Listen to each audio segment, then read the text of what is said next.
Está perdido? Então nesta aula, nas próximas aulas, você vai aprender o que é a cartografia e como se encontrar na vida. Não estou falando do ponto de vista psicológico, nem desses problemas mentais que você tem. Estou falando como que você vai se encontrar no espaço geográfico.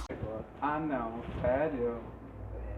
Cartografia tem tudo a ver com leitura, produção e interpretação de mapas e outros tipos de desenho lá, nada a ver e tal, você vai aprender alguma coisa. Ah, Fábio, quantas aulas de cartografia serão?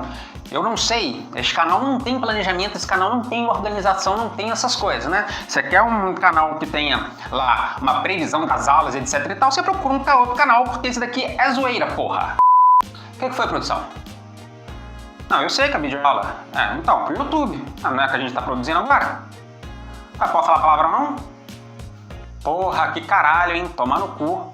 Não, tá, beleza, não, corta então e vamos de novo. Então, nessas aulas na próxima, você vai aprender um pouco mais sobre cartografia. Localização no espaço geográfico. Embora o conceito de espaço geográfico, lembra que nas duas primeiras aulas da semana passada nós estudamos o que é espaço geográfico. Que dia foi isso? Portanto, envolve elementos concretos e abstratos, ou seja, para você se localizar na superfície terrestre, elementos concretos e abstratos você se utiliza para poder se localizar por aí, né? Então, para localizar qualquer lugar, precisamos trabalhar com algo concreto, um local onde podemos nos mover levando em conta as direções e a altitude. A ideia de direção nos é dada pela orientação no espaço. Lembra lá nas suas aulas, lá no ensino primário, lá no primeiro segmento do ensino fundamental, que você aprendia lá a rosa dos ventos, desenhar lá bracinho em direção ao sol, tal, aquelas porcaria toda? Nós não vamos estudar isso. Para a representação do espaço geográfico, utilizamos a cartografia. Então, a partir de agora, nós vamos estudar a cartografia. Cartografia vem do grego chartes, que significa mapa, e grafim, que significa escrita. Então, escrita sobre o mapa, assim como geografia é escrita sobre a Terra.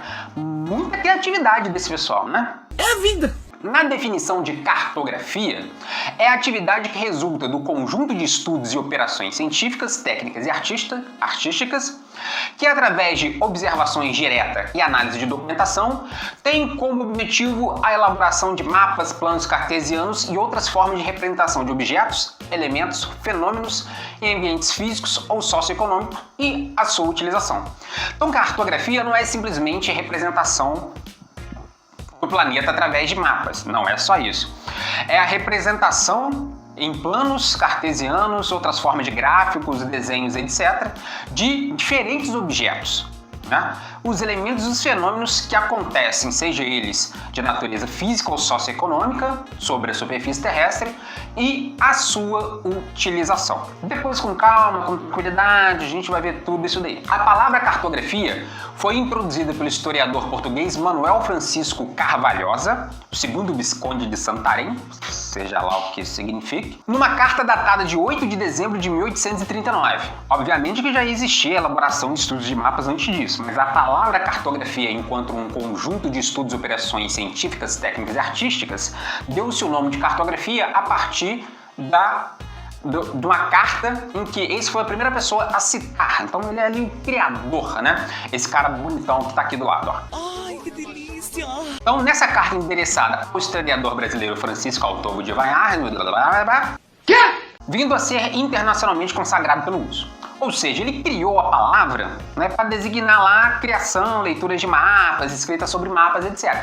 Mas ele não fazia ideia que a palavra ia pegar e ia se tornar uma ciência, uma técnica, um conjunto de artes ali para representações de objetos. Portanto, a cartografia é um campo complexo, em mudança constante, incluindo desde o recolhimento de dados, né? Quando você faz o trabalho de campo ali, recolhendo os dados que você vai utilizar, até a avaliação e processamento desses dados, o que entra, o que sai, o que vai ser importante, o que não vai. A concepção gráfica do mapa, quando você elabora ali o que vai ser o mapa, e o desenho final do mapa. Assim, ela é utilizada para ilustrar a realidade social, econômica, histórica e cultural. Tudo cabe no mapa, ao mesmo tempo, nada. O estudo dos mapas é, por vezes, traduzido como uma mistura única de ciência, arte e tecnologia, envolvendo investigação científica em áreas como matemática, história, geografia e diferentes tecnologias ali que acaba sendo utilizado. Então, para que serve a cartografia? Muitas utilidades podem ser atribuídas à cartografia, como a localização de determinado referencial na superfície terrestre, desde áreas muito extensas como continentes e países, até pontos específicos de determinado lugar, como um bairro ou uma residência. Geralmente, quando a gente está aprendendo sobre cartografia se localizar no espaço geográfico, nosso ponto referencial é nossa casa, né? A partir dali que tudo começa. A cartografia nos orienta no espaço e nos auxilia nos deslocamentos com a utilização de mapas, bússolas ou GPS. A cartografia permite também a espacialização de informações geográficas úteis para a tomada de decisões na esfera política, gestão e planejamento. Úteis na tomada de decisão, não significa que será uma boa decisão, que depende de quem decide. Abra o olho, porra! E para o desenvolvimento de estratégias de caráter político, social ou econômico. Então vamos dar aqui diferentes exemplos. O uso da terra, né, quando vai fazer o planejamento ali para o plantio de determinados gêneros agrícolas, o uso da terra para diferentes objetivos, você faz levantamentos cartográficos, produz mapas. Previsão do tempo, você entra lá na meteorologia, lá tem lá a previsão do tempo, com aqueles mapas lá, que você fica na dúvida, que fala assim, hoje tem 50% de chance de chover. O que isso significa? Né? Que pode ou não pode chover. Então, meteorologia é um negócio bastante incerto, né? Mas os mapas são produzidos. Se vai ocorrer a chuva ou não, aí depende de Dom Pedro, né? O conhecimento sobre as riquezas minerais, então saber onde tem as riquezas minerais, você faz ali a prospecção no subsolo, produz os mapas ali onde vão ter as riquezas minerais, um outro exemplo, né? Resposta de emergências, defesa civil de cidades, a questão dos impactos ambientais urbanos ali, você mapeia a cidade, faz todo um estudo que não serve para nada porque o poder público não utiliza, né? Até a navegação dependem dos estudos cartográficos.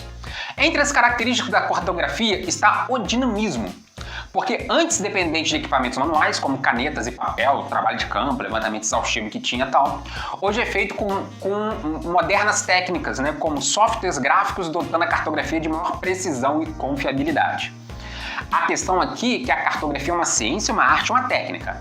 Ela é precisa e é confiável. O uso que as pessoas fazem disso é que é o problema. Como assim? Não entendi. Vamos falar um pouco agora da história da cartografia.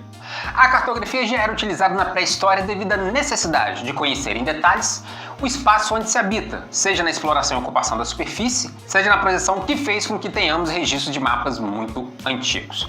O mapa de Garsur é um dos mais antigos a serem catalogados, entre 4.500 a 2.500 a.C., não se sabe ali a data exata tal, produzido pelos babilônios e encontrado onde ficava o território da Mesopotâmia. Outras representações são tão antigas quanto foram encontradas nas ilhas do Pacífico e na Ásia. Então, o mapeamento do espaço ali, né, necessidade de conhecer os detalhes onde se habita para exploração e ocupação da superfície, fez com que diferentes povos, desde a antiguidade, mapeavam os locais ali onde eles estavam, né? Tem um mural numa cidade histórica da Turquia, data-se ali de 6.000 a.C., que é talhado na pedra com um desenho do mapa da cidade. Então, para vocês verem a importância que isso tem. Ah, o nome da cidade é... não sei. Então, este mapa aqui, ele foi desenhado numa placa de argila, né? Aqui tem a tradução do mapa, mostrando aí a região da Mesopotâmia, o rio Tigres e o rio Eufrates, cadeias montanhosas ali, e a região é um dos mapas mais antigos que se tem notícia. Os conhecimentos desenvolvidos na Grécia Antiga possuem papel fundamental na estruturação da ciência cartográfica. Quando a gente fala daquela filosofia, dos estudos ali da Grécia Antiga, da Grécia Clássica, também teve naquele momento estudos para conhecimento da superfície terrestre, né? Então, nomes como Anaximander de Mileto construiu o primeiro mapa mundi gravado em pedra, que se tem notícia, e Erastótenes de Cirene fez um experimento para comprovar a esfericidade da Terra. Erastótenes de Cirene, lá na Grécia Antiga, antes de Cristo, fez um experimento, comprovou que a Terra era redonda e calculou o raio do planeta. E até hoje tem idiota que acredita que a Terra é plana. Esse é o tal do mula. Foi, contudo, Ptolomeu quem estabeleceu esboços em 8 volumes para mostrar a forma esférica da Terra E os mapas do Ptolomeu e todo o conhecimento dele durou até mais ou menos a Idade Média, né? Com influências e releituras da sua obra a partir de diferentes, aí, porque a história é longa e tal, não vamos perder tempo com isso, né? Até a Idade Média para demonstrar a distribuição dos continentes europeu, asiático e africano. Lembrando que naquela época, né, os europeus conheciam o continente africano, principalmente o norte ali, e grande parte do continente asiático também se tinha um conhecimento grande naquele momento, né? Formado pelo Mar Mediterrâneo, acreditava-se que o Mar Mediterrâneo ele era o centro, com a Europa, a Ásia e a África em volta do Mar Mediterrâneo, né? Além disso, trouxe conceitos que são empregados atualmente, como projeções cartográficas, que a gente vai estudar mais tarde. E aí, só lembrar que quem desenvolveu a teoria de projeções cartográficas foi Ptolomeu, e é um dos primeiros atlas que se tem conhecimento. Essa história é bacana, assim, Ptolomeu ali na Grécia Antiga, depois acabou tendo várias releituras, né? Entretanto, quem recuperou toda a obra de Ptolomeu, que achou-se que tinha sido destruído pelo incêndio na Biblioteca de Alexandria, no Egito, na verdade os árabes resgataram. E aí, durante a Idade Média, o conhecimento cartográfico e o desenvolvimento de mapas era muito maior entre os árabes do que os europeus, né? Os europeus, quando tiveram maior contato com os árabes, quando os árabes habitaram ali a região sul do Mediterrâneo, é que os europeus absorveram diferentes conhecimentos dos árabes, inclusive conhecimentos de cartografia e navegação, que permitiam aos europeus as navegações no século XIV, quando a gente tem as grandes navegações com o conhecimento do continente americano. Então aqui a gente tem aqui a ideia do mundo até então, né? Você tinha o Mar Mediterrâneo, né?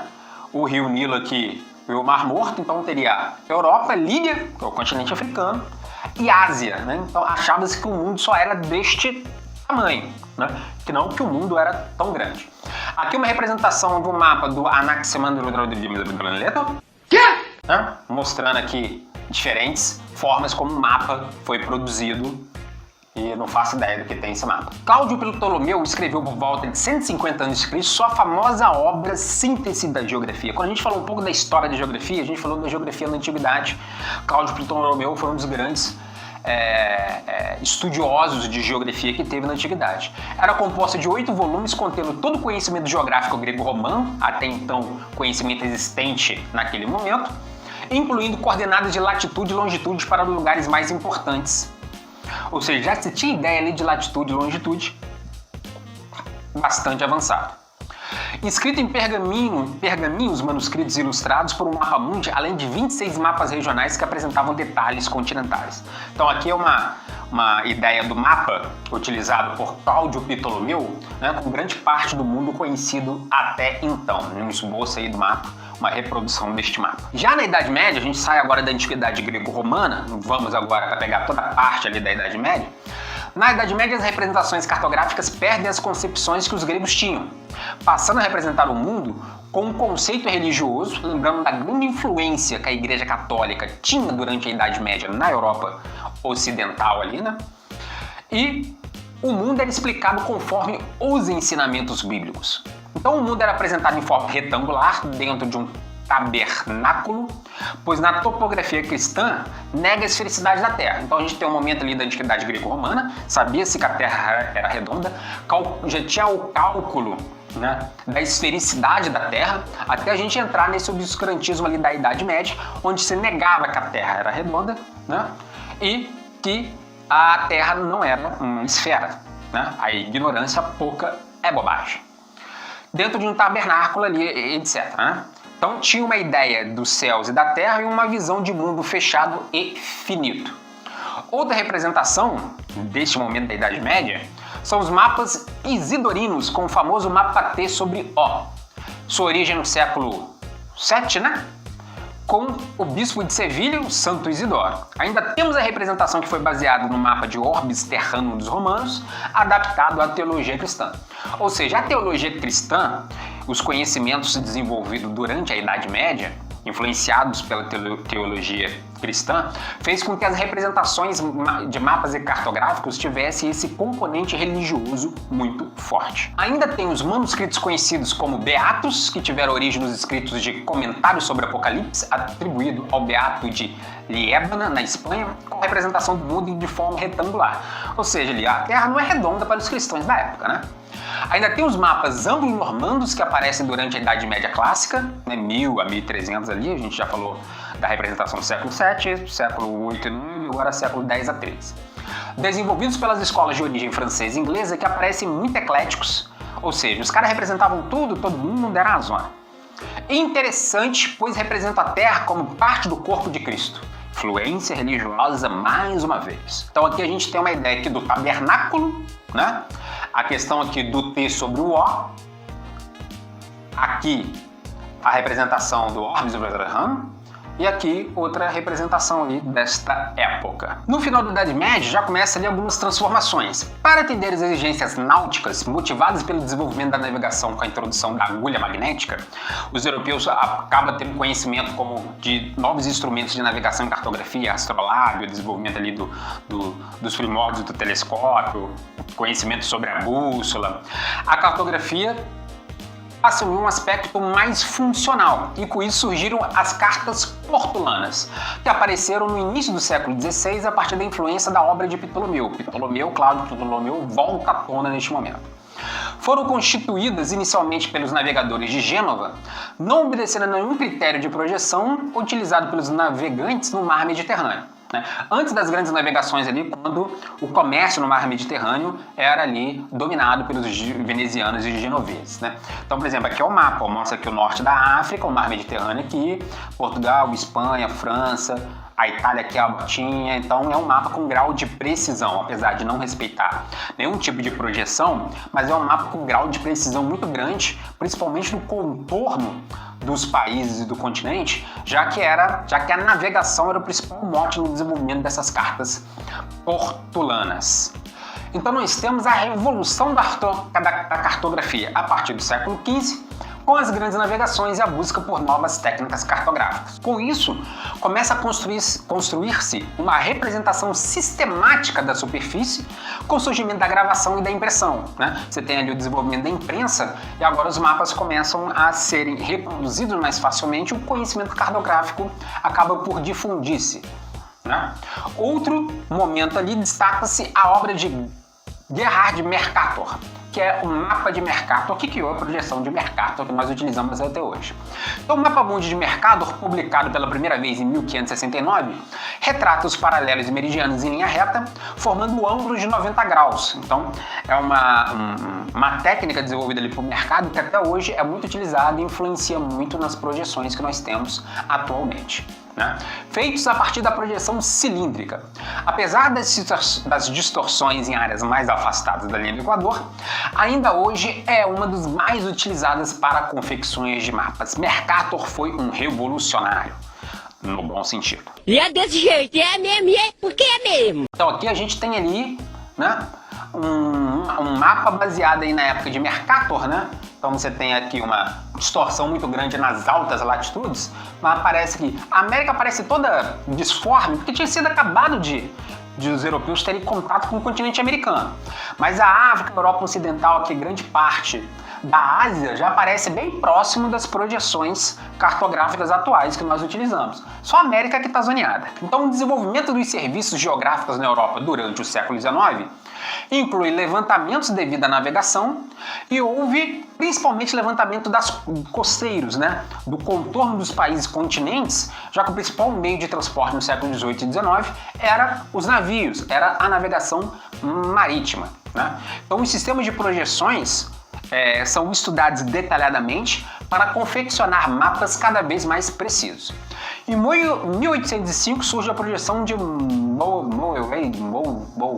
Mowat. Acertou, miserável. Que utiliza os paralelos como linhas retas e os meridianos como linhas curvas. Aquela ideia que a gente tem dos meridianos, dos paralelos direitinho, que a gente vai estudar mais tarde.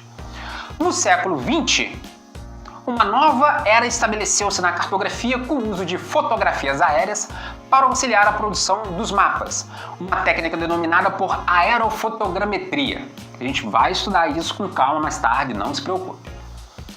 Pouco tempo depois, com a terceira revolução industrial e o desenvolvimento tecnológico, propiciou o desenvolvimento de procedimentos ainda mais avançados na cartografia, onde atualmente a produção de mapas conta com complexas técnicas de elaboração e representação, envolvendo computadores, satélites, softwares e muitos outros equipamentos. A gente vai estudar GPS, vamos estudar imagem de satélites, tudo isso a gente vai estudar com calma, não tenha pressa, o ano está apenas começando, tá joia? Para encerrar, este é o Mapa Mundi, mais clássico atualmente, projeção de Robinson, né? Tem algumas distorções aí, mas é aquele que você mais vê em Atlas, etc. Esse daqui foi tirado do IBGE, onde você vê mais em Atlas, em mapas como todo aí para a representação do planisfério. Terminamos a nossa primeira aula sobre cartografia. Agora você aprendeu o que é cartografia, a importância da cartografia, para que serve e um pouco da história da cartografia. Sexta-feira, novo vídeo, continuando o assunto sobre cartografia, tá? Se inscreva no canal, dê o seu like lá, ativa lá o sininho para você receber as novidades do nosso canal. Escreva lá nos comentários sua dúvida, sugestão, sua crítica, xingamento, aqui, né? Conta lá a sua piada se você quiser, pode escrever qualquer merda. Até sexta-feira.